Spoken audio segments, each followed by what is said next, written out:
Fala rapaziada, está começando mais um resumão da NFL. Estamos na semana 13, já indo para a semana 14.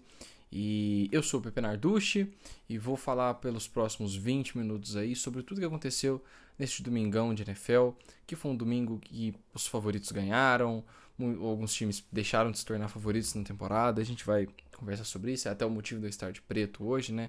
Tô em luto pelo São Francisco 49ers. Mas antes, não se esqueça de se inscrever aqui no canal do Esportudo e de conferir todas as ofertas no nosso queridíssimo patrocinador, Loja Esporte América, que está conosco durante toda essa temporada. Lá você encontra camisetas, moletons, bonés e muitas outras coisas para você que joga futebol americano, tem bastante coisa lá também. Então confere, o link vai estar aqui na descrição. E vamos lá para o nosso vídeo de hoje. A gente tem muita coisa para falar aqui. Eu separei 6 jogos. Seis jogos para a gente falar sobre. O primeiro que eu queria falar é sobre o Buffalo Bills e o New England Patriots, né? O Buffalo Bills venceu os Patriots aí por 24-10 na abertura da rodada. E é um jogo que volta o Buffalo Bills para a primeira colocação da AFC, né? Com o resto da combinação dos resultados dessa rodada, o Buffalo Bills voltou a liderar a AFC e complica a vida do New England Patriots, né? Porque são 2 derrotas seguidas para os Patriots e a situação na AFC vai ficando cada vez mais embolada, né? Os Patriots muito provavelmente competem pela última vaga da AFC. É claro que algumas coisas ajudam a campanha dos Patriots, por exemplo. A gente não sabe como que vai ser a lesão do Lamar Jackson, ele vai ser avaliado semana após semana, mas de qualquer forma os Ravens estão 8-4, né? Para os Patriots tirarem essa vantagem, né, tendo vencido 6 jogos, é difícil. E pro lado do Buffalo Bills, aquela sequência ruim que teve no meio da temporada, né, 2 derrotas seguidas, atuações abaixo, tá ficando cada vez mais distante. O time reencontrou o pace para as vitórias, está parecendo um time muito mais humilde, né? Eu acho que o Buffalo Bills, isso aconteceu nas últimas 2 temporadas. O Buffalo Bills no meio da temporada sai dos trilhos, sabe? O time parece que acredita demais nele mesmo e acaba produzindo muitos turnovers. O problema do Josh Allen sempre tem sido isso, turnovers. Ele entrega muita bola para o adversário. Nas últimas partidas ele tem melhorado isso e o Buffalo Bills venceu. E agora se torna novamente o favorito para chegar no Super Bowl na AFC, caso mantenha a seed 1. Porque qual que é o principal problema de enfrentar o Mahomes nos playoffs? É que geralmente você enfrenta o Mahomes fora de casa. O Mahomes até hoje não jogou nenhum jogo de playoffs fora de casa. E ele tá no seu 5º ano na NFL, 4º ano como titular. Então, é bizarro a gente pensar nisso. Porque o Mahomes tá no 4º ano?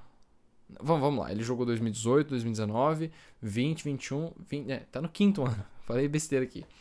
Mas, de qualquer forma, em 5 temporadas, o Mahomes nunca ter jogado um playoff fora de casa é assustador. E se o caminho para chegar no Super Bowl passar por Buffalo, aí eu já não sei como é que vai ser. Porque você vai ter que jogar no frio. E essa vantagem climática pode ser um diferencial. Foi um diferencial para os Patriots durante muito tempo, né? Então, vamos ver o que vira essa AFC. Mas hoje eu acho que o Buffalo Bills deu um passo para vencer a AFC. Lembrando que eles têm vantagem no confronto direto contra os Chiefs. Venceram os Chiefs lá na semana 6, se eu não me engano. Philadelphia Eagles contra Tennessee Titans. Os Eagles amassaram uma das boas defesas da NFL contra o jogo corrido e amassaram com o Jalen Hurts passando bem a bola. Jalen Hurts teve 3 touchdowns passados, correu para um touchdown também. E os Eagles cada vez mais mostram que é o favorito para o Super Bowl na NFC. Principalmente agora com a lesão do Jimmy Garoppolo, os Eagles, acho que o único time que ameaça verdadeiramente essa ida para o Super Bowl é o Dallas Cowboys. E eu sinceramente acho que é o ano dos Eagles. Tudo tem dado certo para esse time.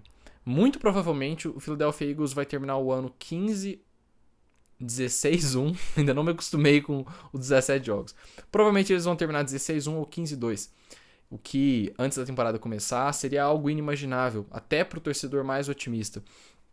E a verdade é que o Jalen Hurts é um quarterback muito prolífico. ele é muito eficaz esse ano. Ele tem apenas 3 interceptações, 29 touchdowns totais, tá carregando nas costas desse time em diversos momentos. Venceu sozinho o jogo contra os Colts, né? Um jogo que era dificílimo. Se eles perdem aquela partida ali, poderia complicar a briga pela Seed 1 da NFC. Venceram e novamente venceram com o Jalen Hurts jogando bem. O A.J. Brown teve 2 touchdowns, o Devonta Smith teve um jogo também, teve um touchdown. E é um time muito bem treinado. Eu acho que em todas as esferas o Philadelphia Eagles já se provou. Não tem como mais você duvidar desse time, falar que só pegou adversário fraco. O Tennessee Titans é um dos times mais bem treinados da NFL. É um time que, mesmo sem quarterback, porque o Malik Willis praticamente não passou a bola contra os Chiefs, deu trabalho pro Kansas City Chiefs. Fora de casa, levou um jogo para prorrogação, sem nem conquistar first down no segundo tempo. Então, é um time muito difícil de ser batido.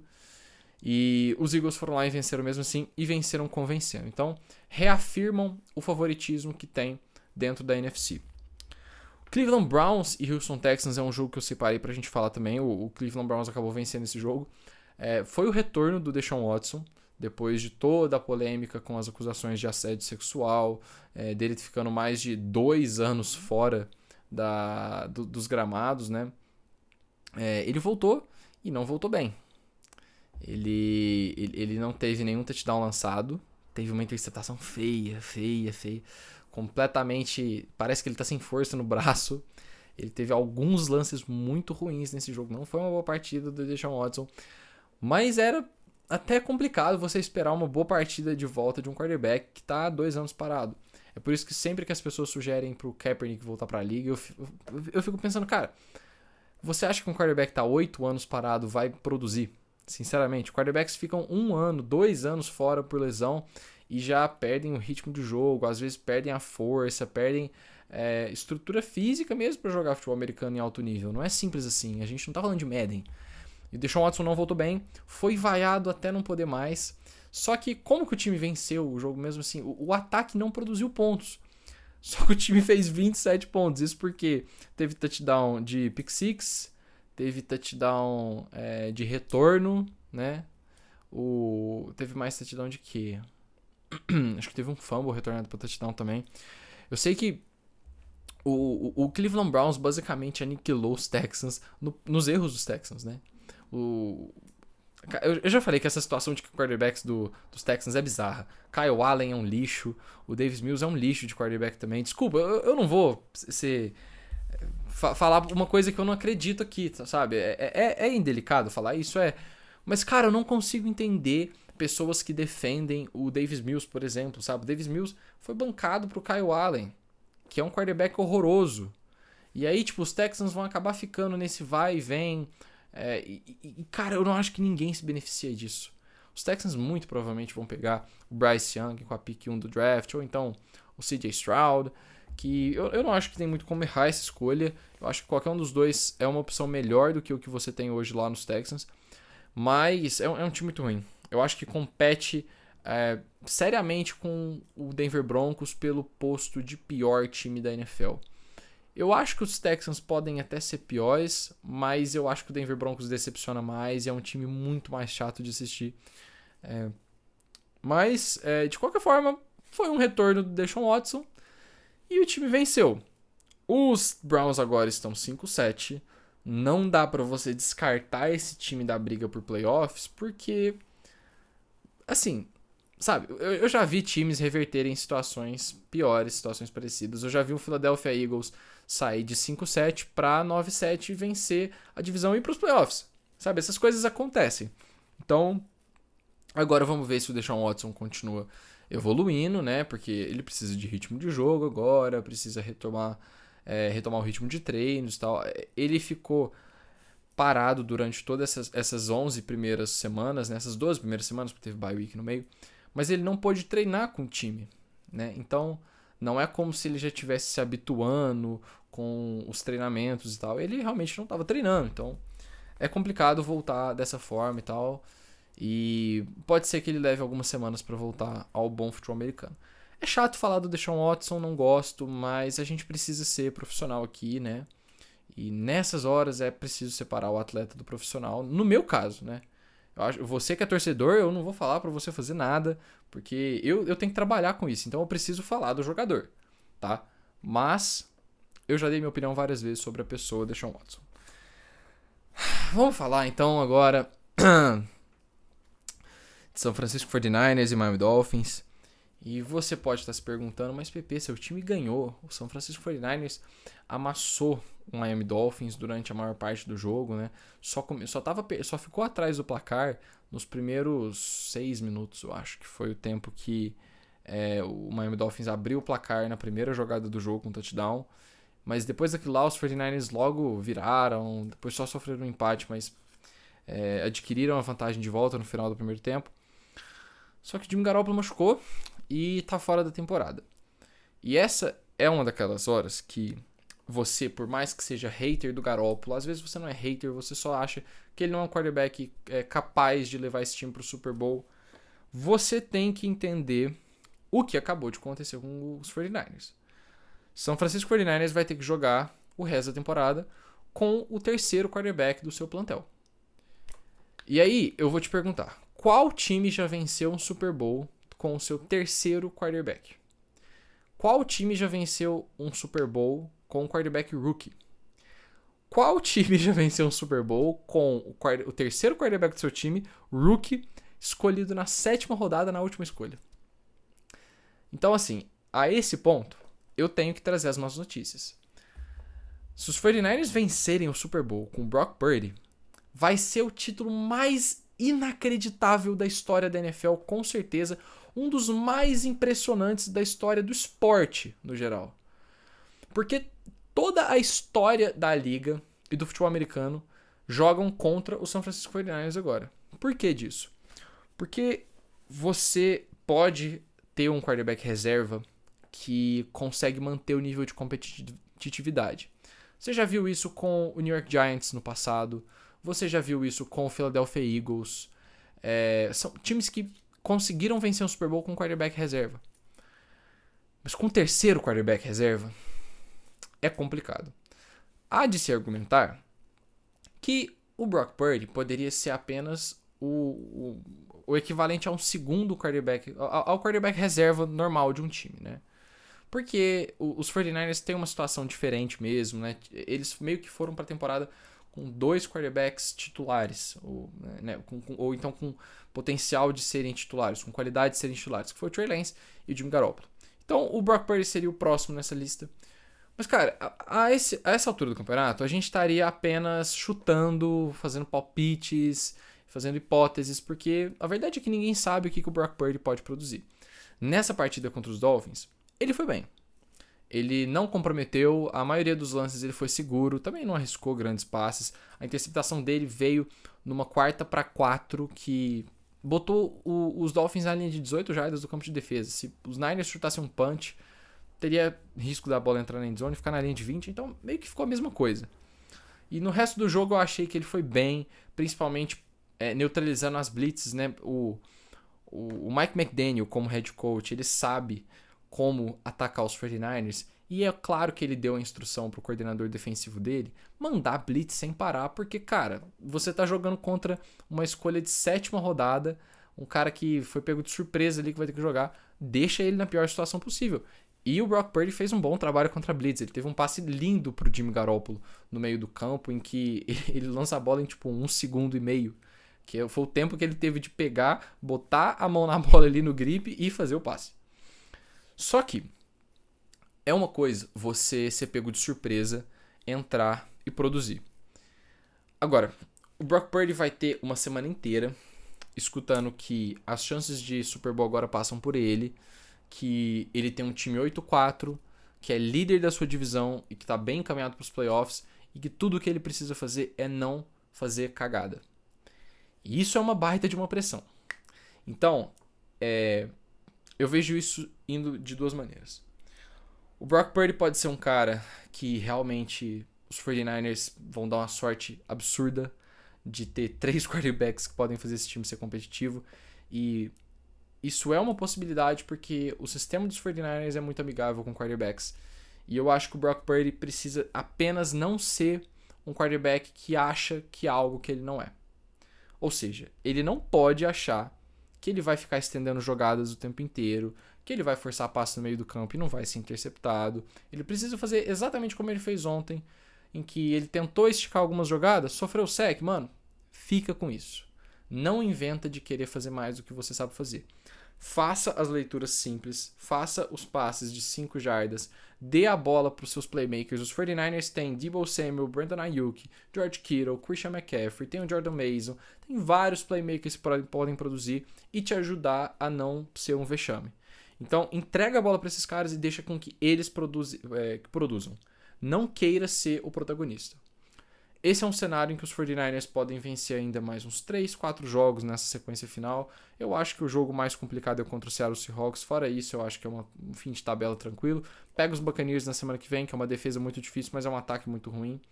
Pega depois o Seahawks, depois pega o Washington Commanders, o Las Vegas Raiders e pega o Arizona Cardinals para fechar o ano. Eu acho que talvez ali o jogo contra os Raiders vai ser difícil também, porque é fora de casa, é um ataque potente. Mas assim, é plenamente possível que os 49ers vençam pelo menos mais 2 jogos, tenham 10 vitórias e vá para os playoffs. Tem um cenário em que as coisas desandam, Brock Purdy não tem a cabeça e haja como todo mundo espera que ele haja. É como um calouro de 7ª rodada. Quarterback inexperiente, que vai tremer nos momentos decisivos, que vai sofrer sob pressão, que vai cometer erros e que isso seja um prego no caixão dos 49ers, né? Então, a gente precisa trabalhar com a realidade. O que eu acho que vai acontecer? Eu vejo um meio termo disso. Eu tendo a ir mais para a primeira opção por um motivo. Eu acho que o Shanahan vai, de qualquer forma, pedir pro Brock Purdy, cara, só não estraga o meu plano de jogo. Se o time estiver sofrendo, não tenta ser o herói. Confia, vamos no água mole em pedra dura, tanto bate até que fura, vamos tentar correr com a bola, vamos tentar dar a bola para os nossos playmakers, fazer screen, fazer run pass option, não sei, cara. O Kyle Shanahan tem que se virar, mas eu acredito que o time vai continuar competitivo, por conta da defesa também. Mas eu acho que Super Bowl, cara, não precisa nem falar sobre isso agora. A gente tá falando de um cara que ninguém sabe o que é um calouro de 7ª rodada e que é o terceiro quarterback do seu time. Então, qualquer pessoa que falar de Super Bowl agora tá te iludindo. E sobre o Miami Dolphins, eu não fico muito preocupado com essa derrota, porque os Dolphins pegaram a melhor defesa da liga. E é um time que tem várias armas para atacar o oponente. O Tua Tagovailoa teve um jogo ruim ontem. Eu falo ontem porque eu tô gravando esse vídeo na segunda, mas você tá vendo na terça-feira, então anteontem. Ele perdeu vários alvos livres durante o jogo. Esse jogo poderia ter sido bem diferente se o Tua Tagovailoa tivesse sido mais preciso nos passes de média distância. Tiveram algumas situações ali de quarta descida não convertidas. Agora eu tô tentando lembrar se foi apenas uma que não foi convertida. Mas enfim, foi um jogo que complicou para os Dolphins porque os Dolphins não foram eficientes. Algo que tem sido a marca registrada desse time na temporada. Mas, cara, apagões acontecem. Os 49ers tiveram apagão contra os Chiefs, por exemplo. Os Bills tiveram apagão contra... não jogaram bem contra os Lions. Não jogaram bem contra os Jets. Então, essas coisas acontecem. Não estou preocupado com o Miami Dolphins. Mas foi uma derrota feia. Não foi bonito. Mike McDaniel perdeu seu primeiro duelo pro Kyle Shanahan.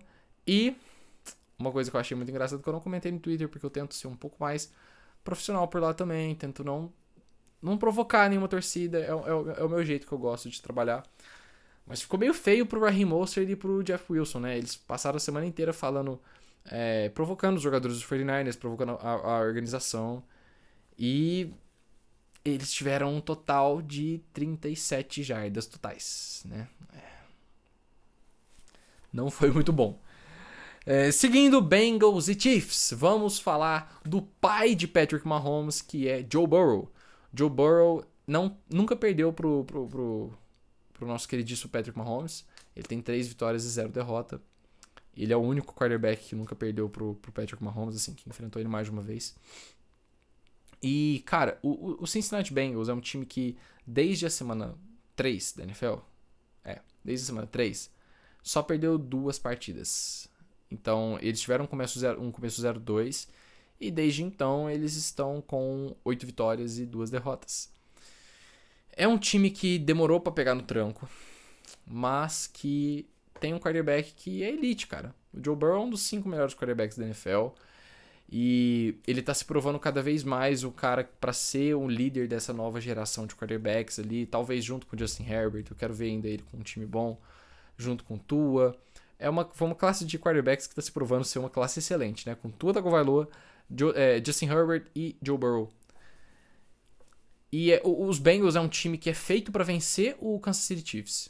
Você pode ver que nenhuma partida, nenhum time dá tanto trabalho pro Kansas City Chiefs quanto os Bengals. Talvez os Chargers. Só que os Chargers e os Bills... Os Chargers já venceram algumas partidas ali, os Bills também já venceram algumas, mas nenhuma parece incomodar tanto quanto o Cincinnati Bengals, cara.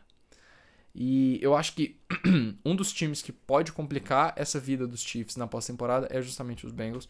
Então foi interessante ver de novo, o Ja'Marr Chase voltou nesse jogo. Ele estava há 4 semanas fora, ele ficou 4 semanas fora com lesão, né? Acabou não indo para Injured Reserve, mas ficou um tempo fora. E agora os Bengals estão com uma chance de ouro para tomar a divisão de volta e decolar na temporada. Porque se o Lamar Jackson realmente ficar de fora de algumas semanas ali, pelo menos de 2 semanas, e o Huntley não conseguir continuar o caminho das vitórias dos Ravens, né, que não tá jogando bem, eu acho que os Bengals podem chegar na semana... podem chegar na semana 16 com o título da divisão assegurado. Pode acontecer, é um cenário. Eles ainda enfrentam os Ravens mais uma vez. Então, vai saber. O primeiro confronto deu Ravens, mas eu acho que o segundo daria Bengals. E pra gente encerrar, eu vou falar da segunda força da NFC. Vou até guardar o meu caderninho aqui, porque não temos mais pauta além disso. Que é o Dallas Cowboys. O Dallas Cowboys, que é um dos times que está buscando hexa nessa temporada, além do nosso saudoso São Francisco 49ers e do nosso Brasilzão, né? Do nosso Brasilzão que ganhou da Croácia. Fizeram 4-1 no time do Cu, do Yango Recu, claro que eu tô falando. Botaram de 4 no Cu. Enfim. Nossa, por favor, não desmonetize esse vídeo, YouTube. O que eu tava falando? Do Dallas Cowboys. Vamos lá, voltando. O Dallas Cowboys venceu por 54-19 o Indianapolis Colts. Eles fizeram 33 pontos no último quarto. Acho que isso é tudo que eu preciso falar, tá? Esse time é um time que aproveita as oportunidades que tem. É um time que também tem melhorado a cada jogo nessa temporada. Tá agora 9-3. E é uma ameaça pro Philadelphia Eagles. Eu só não acho que vai ficar com a seed 1, porque mesmo que eles ganhem dos Eagles, precisa contar com os Eagles perdendo mais algum jogo. E eu não acho que isso vai acontecer. Então, basicamente estamos nessa situação. O Cowboys é um time muito bom. Os Eagles provavelmente levam a divisão e a seed 1. E os 49ers, dentro dessa NFC, saíram de contenders para total incógnita. Ninguém mais sabe o que esperar. Mas tem sido um ano divertido. Principalmente se você é um torcedor do Philadelphia Eagles, tem sido um ano divertido para você. Se você é um torcedor dos 49ers, tem sido um ano difícil, um ano que está te testando, realmente, se você gosta ou não de NFL. Mas, como todos nós realmente amamos, e você que está assistindo esse vídeo ama a NFL, eu vou pedir para que você se inscreva neste canal mais uma vez. Estamos chegando ao fim do nosso vídeo. Tem muita coisa vindo por aí, além do conteúdo que a gente tem postado aqui todo dia. Amanhã, na quarta-feira, vai sair o tão esperado vídeo que a gente fez no México. Mas, Pepe, o jogo no México foi há 2 semanas atrás. Não importa, a gente não teve tanto tempo assim. Tá rolando Copa do Mundo. A empresa tem mais coisas para fazer além de futebol americano. Mas a gente fez o vídeo pensando nisso. Então, você vai poder assistir o vídeo mesmo assim, porque a gente fez perguntas para todo mundo. Perguntas que poderiam ser utilizadas em qualquer momento do ano. E ficou um vídeo muito bacana. Você vai ver ali minha interação com os jogadores dos 49ers. Tem uma pequena interação minha com o Jimmy Garoppolo ali. Infelizmente eu não pude conversar mais com ele. E agora ele tá lesionado. Mas foi uma boa lembrança. Foi uma excelente experiência. E eu vi o Jimmy Garoppolo tendo o melhor jogo da carreira dele. Então, pelo menos isso. Eu fui o amuleto da sorte por um dia. E você vai ver isso amanhã aqui no canal do Esportudo. Eu fico por aqui. Na semana que vem eu volto para fazer o resumão da semana 14 e eu espero vocês lá, hein? Um grande abraço e até a próxima.